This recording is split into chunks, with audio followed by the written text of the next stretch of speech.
ஒட்டுமொத்தமாக 105 நபர்கள் உயிரிழந்து விட்டார்கள். தற்பொழுது 196 நபர்கள் உயிருக்கு போராடி கொண்டு இருக்கிறார்கள். திராவிட முன்னேற்ற கழகத்தின் ஆட்சியின் நிலைமை இதுதான். 40 தொகுதிகளை வெற்றியடைய வைத்த தமிழக மக்களுக்கு திமுக அரசு கொடுத்த மிகப்பெரிய ஒரு பரிசுதான் இந்த மரணங்கள் அனைத்தும். கள்ளச்சாராயம் குடித்து இறந்தவர்களுக்கு 10 லட்சம் கொடுப்பது நியாயமா என்று ஒரு தரப்பினர் கூறினாலும் அவர்களது குடும்ப நிலையை கருத்தில் கொண்டு அரசு இந்த 10 லட்சம் ரூபாயை கொடுத்திருக்கிறது. அது ஒரு பக்கம் இருக்கட்டும், கள்ளச்சாராயம் காய்ச்சியவர்களுக்கு 50,000 கொடுத்திருக்கிறார் ஸ்டாலின் அவர்கள்.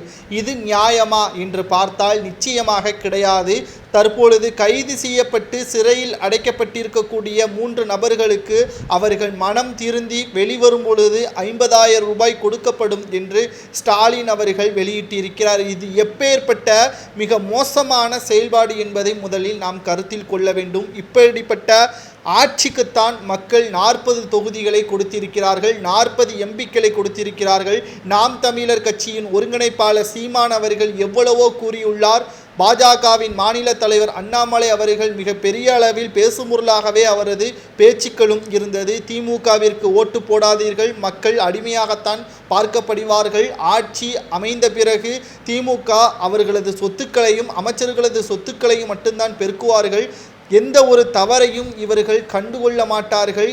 கிட்டத்தட்ட தமிழகத்தில் கள்ளச்சாராயம் குடித்து 105 பேர் மரணம் தொடர்ந்து நடைபெற்று கொண்டிருக்கிறது. இதில் வேடிக்கை என்னவென்றால், காவல் நிலையத்திற்கும் கள்ளச்சாராயம் குடோனிற்கும் 250 மீட்டர் தான் இருந்திருக்கிறது. எப்பேற்பட்ட காவல்துறை கள்ளக்குறிச்சியை பாதுகாத்திருக்கிறது என்ற மிகப்பெரிய ஒரு கேள்விகளும் எழுப்பப்படுகிறது அல்லவா?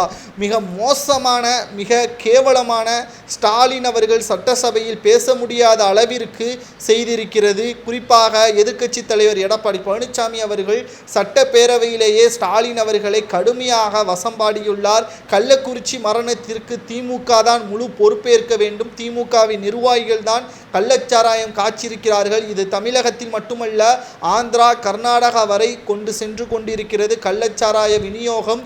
தமிழக மக்கள் உங்களுக்கு என்னதான் செய்தார்கள்? ஓட்டு போட்டதை தவிர அவர்களுக்கு கடைசி நேரத்தில் பணத்தை கொடுத்து நீங்கள் ஓட்டுக்களை பெற்றுவிடுகிறீர்கள். அவர்களும் ஏதோ தெரியாமல் ஓட்டுக்களை போற்றுவிடுகிறார்கள். இந்த சூழ்நிலையில் நீங்கள் அரசியல் செய்வது நியாயமா என்று ஸ்டாலினை பார்த்து கேட்டுள்ளார். எதற்கெடுத்தாலும் பணம் என்றால் மனித உயிர் கூட உங்களுக்கு கேவலமானதாக தான் இருக்கிறதா? அதற்கான என்ன நடவடிக்கைகள் மேற்கொண்டீர்கள்? கள்ளச்சாராயம் காய்ச்சியவர்களுக்கு 50,000 ரூபாய் என்றால் அதை ஊக்குவிப்பதாகத்தான் இருக்கிறது என்றும் எடப்பாடி பழனிசாமி அவர்கள் கூறியது சரிதானா என்பதை கூறுங்கள்.